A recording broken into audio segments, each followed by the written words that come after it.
Selamat datang di Stoik kita. Hari ini, kita akan menjelajahi topik yang sangat menarik dan relevan untuk kesehatan mental kita. Stoikisme. Dalam dunia yang penuh dengan tantangan dan stres, mungkin Anda bertanya-tanya bagaimana kita bisa menjaga ketenangan dan keseimbangan di tengah segala kesulitan. Jawabannya mungkin terletak pada filosofi kuno yang telah terbukti efektif selama ribuan tahun.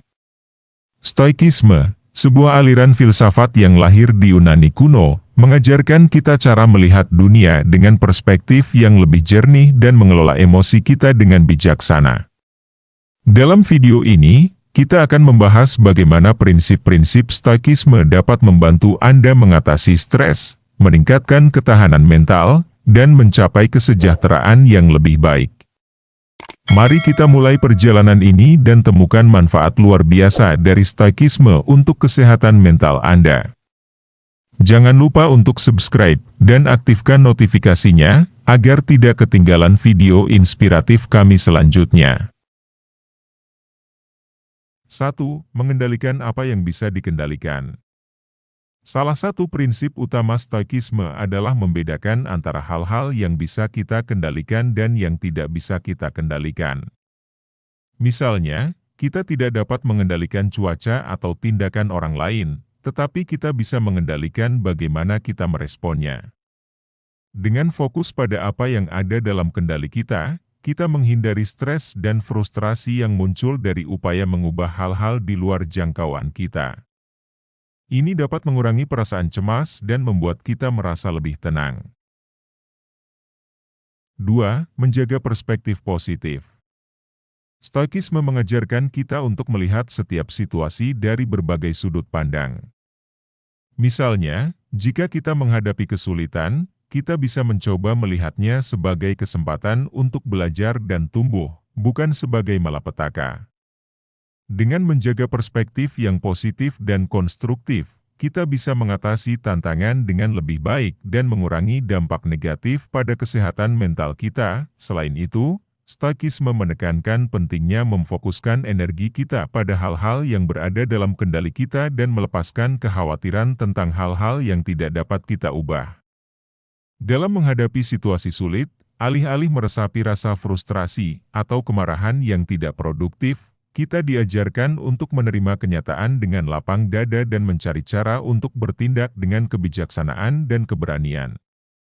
Dengan mempraktikkan disiplin ini, kita tidak hanya membangun ketahanan mental tetapi juga memperkuat karakter kita, menjadikan kita lebih mampu mengatasi tantangan hidup dengan ketenangan dan keseimbangan. 3. Mengurangi ketergantungan pada emosi. Menurut Stoikisme, emosi kita seringkali disebabkan oleh pikiran dan penilaian kita tentang situasi. Stoikisme mendorong kita untuk tidak membiarkan emosi menguasai kita dan mengajarkan pentingnya tetap tenang dalam menghadapi situasi sulit.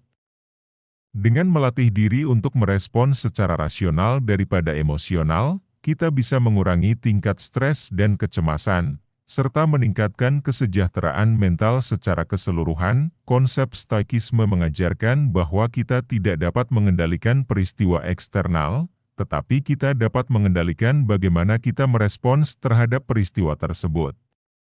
Dalam Stoikisme, fokus utama adalah pada pengembangan kebajikan dan kebijaksanaan, serta memahami bahwa hal-hal di luar kendali kita tidak seharusnya mengganggu ketenangan batin kita. Salah satu prinsip utama Stoikisme adalah memisahkan antara apa yang ada dalam kendali kita dan apa yang tidak. Ini berarti bahwa kita harus belajar untuk menerima kenyataan dan tidak terjebak dalam perasaan marah, kesal, atau frustrasi terhadap hal-hal yang tidak dapat kita ubah. Alih-alih, kita disarankan untuk memusatkan perhatian pada tindakan dan sikap kita sendiri, yang dapat kita kontrol sepenuhnya. Dalam menghadapi tantangan, Stoikisme mendorong kita untuk melihat setiap situasi sebagai kesempatan untuk melatih kebajikan seperti kesabaran, keberanian, dan kebijaksanaan. Dengan demikian, emosi yang timbul dari peristiwa-peristiwa luar bisa dikelola dengan lebih baik, dan kita bisa mencapai ketenangan batin serta kebahagiaan yang lebih stabil. Mengadopsi pendekatan stoik dapat membantu kita menghadapi situasi dengan perspektif yang lebih objektif dan rasional, mengurangi reaksi emosional yang berlebihan, serta meningkatkan kemampuan kita untuk bertindak dengan integritas dan kebijaksanaan. 4. Berfokus pada kebajikan. Stoikisme menekankan pentingnya kebajikan seperti kebijaksanaan, keberanian, keadilan, dan pengendalian diri. Dengan berfokus pada nilai-nilai ini, kita bisa mengarahkan energi kita pada hal-hal yang benar dan bermanfaat, daripada terjebak dalam perilaku negatif atau tidak produktif. Ini membantu membangun rasa harga diri dan kepercayaan diri yang lebih baik, yang merupakan aspek penting dari kesehatan mental. Stoikisme menekankan pentingnya kebajikan seperti kebijaksanaan, keberanian, keadilan, dan pengendalian diri. Dengan berfokus pada nilai-nilai ini, kita bisa mengarahkan energi kita pada hal-hal yang benar dan bermanfaat, daripada terjebak dalam perilaku negatif atau tidak produktif. Ini membantu membangun rasa harga diri dan kepercayaan diri yang lebih baik, yang merupakan aspek penting dari kesehatan mental. Lebih lanjut, Stoikisme mengajarkan bahwa kita harus memisahkan hal-hal yang berada di luar kendali kita dari hal-hal yang berada dalam kendali kita. Dengan memahami dan menerima batasan-batasan ini, kita dapat mengurangi kecemasan dan stres yang sering timbul dari usaha untuk mengendalikan hal-hal yang tidak bisa kita ubah. Dengan fokus pada respons kita sendiri terhadap situasi, alih-alih situasi itu sendiri, kita membangun ketahanan emosional dan ketenangan batin. Dengan menerapkan prinsip-prinsip stoikisme, kita juga diajak untuk menghadapi tantangan dan kesulitan dengan sikap yang lebih konstruktif.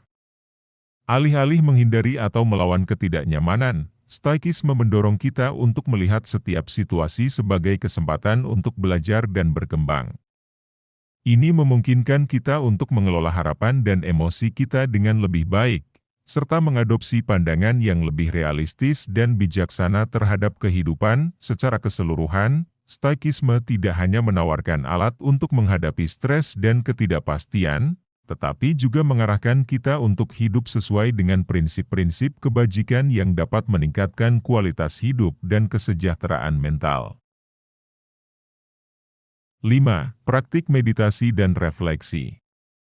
Stoikisme mendorong praktik meditasi dan refleksi diri sebagai cara untuk memahami dan mengelola pikiran dan emosi kita. Misalnya, dengan merenungkan apa yang kita lakukan hari ini, apa yang telah kita capai, dan apa yang bisa kita perbaiki, kita dapat memperoleh wawasan yang berharga tentang diri kita sendiri. Ini tidak hanya membantu kita untuk tumbuh secara pribadi, tetapi juga mengurangi kecemasan dan memberikan rasa tujuan yang lebih jelas. Dengan menerapkan prinsip-prinsip stoikisme, kita dapat mengembangkan kemampuan untuk menghadapi tantangan hidup dengan lebih tenang dan bijaksana. Stoikisme mengajarkan kita untuk fokus pada hal-hal yang berada dalam kendali kita dan menerima dengan lapang dada apa yang tidak dapat kita ubah.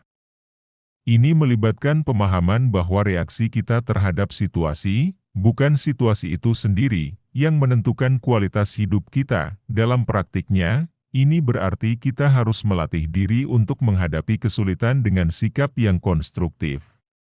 Misalnya, ketika menghadapi kegagalan atau kemunduran, kita dapat memilih untuk melihatnya sebagai kesempatan untuk belajar dan berkembang, bukan sebagai beban yang menghancurkan.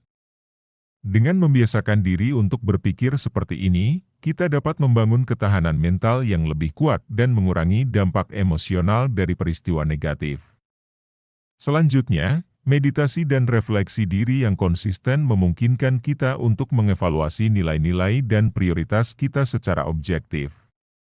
Stoikisme mendorong kita untuk memikirkan apakah tindakan dan keputusan kita selaras dengan prinsip-prinsip kebajikan seperti kebijaksanaan, keberanian, dan keadilan. Dengan menjadikan prinsip-prinsip ini sebagai panduan dalam kehidupan sehari-hari, kita dapat menjalani kehidupan yang lebih berarti dan memuaskan. Secara keseluruhan, dengan menerapkan stoikisme dalam refleksi diri dan meditasi, kita tidak hanya memperdalam pemahaman tentang diri kita sendiri tetapi juga memperkuat ketahanan emosional kita, menjadikan kita lebih mampu menghadapi tantangan hidup dengan ketenangan dan kebijaksanaan. 6. Mengatasi ketidakpastian dan ketidaknyamanan.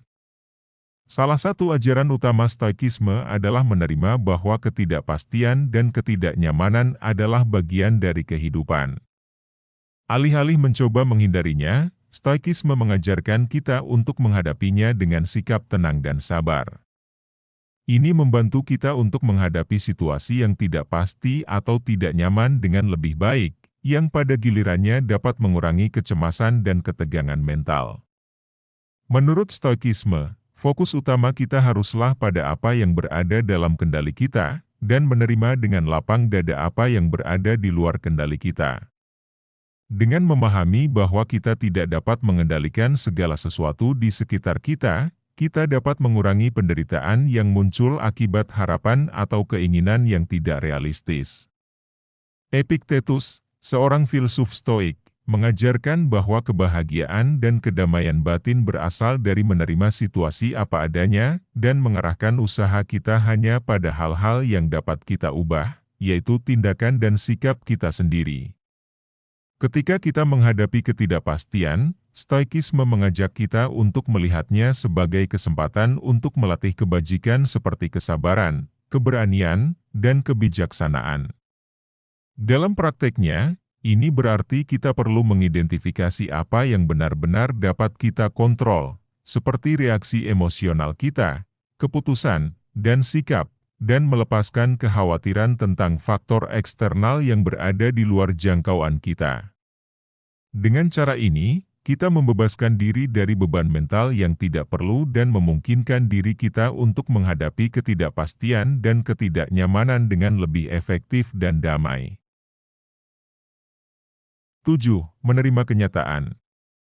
Stoikisme mengajarkan kita untuk menerima kenyataan apa adanya, tanpa terlalu berharap atau menuntut sesuatu yang tidak realistis. Dengan menerima bahwa tidak semuanya akan berjalan sesuai dengan keinginan kita bisa mengurangi rasa frustrasi dan merasa lebih puas dengan apa yang kita miliki. Ini juga membantu kita untuk lebih mudah beradaptasi dengan perubahan dan mengurangi stres yang seringkali muncul dari penolakan terhadap kenyataan. Stoikisme mengajarkan kita untuk fokus pada apa yang ada dalam kendali kita dan melepaskan apa yang tidak bisa kita ubah. Menurut filsuf Stoik seperti Epictetus dan Marcus Aurelius, kebahagiaan sejati datang dari pemahaman bahwa kita hanya bisa mengendalikan respon dan sikap kita terhadap situasi, bukan situasi itu sendiri. Dengan mengadopsi pandangan ini, kita belajar untuk menerima ketidakpastian hidup dan menghadapi tantangan dengan ketenangan. Prinsip ini tidak berarti kita harus pasif atau menyerah pada keadaan, tetapi kita harus berusaha sebaik mungkin dalam batas kemampuan kita dan menerima hasil dengan lapang dada. Dengan cara ini, kita membangun ketahanan mental dan emosional, serta meningkatkan kemampuan kita untuk menjalani hidup dengan lebih damai dan puas. Stoikisme mengajarkan bahwa kebahagiaan bukanlah hasil dari pencapaian eksternal atau kondisi materi, tetapi lebih merupakan hasil dari sikap batin yang kuat dan kebijaksanaan dalam menghadapi kehidupan. Dengan mempraktikkan prinsip-prinsip ini, kita dapat mengurangi kecemasan dan meningkatkan kualitas hidup kita secara keseluruhan. Dengan menerapkan prinsip-prinsip Stoikisme dalam kehidupan sehari-hari, kita bisa mengembangkan pendekatan yang lebih rasional dan tenang terhadap berbagai tantangan dan kesulitan. Ini tidak hanya membantu kita dalam menghadapi kesulitan dengan lebih baik, tetapi juga meningkatkan kesejahteraan mental secara keseluruhan. Stoikisme mengajarkan kita untuk fokus pada apa yang bisa kita kendalikan, menjaga perspektif positif, mengurangi ketergantungan pada emosi, dan menerima kenyataan dengan lapang dada. Dengan demikian, kita bisa menjalani hidup yang lebih seimbang dan bahagia.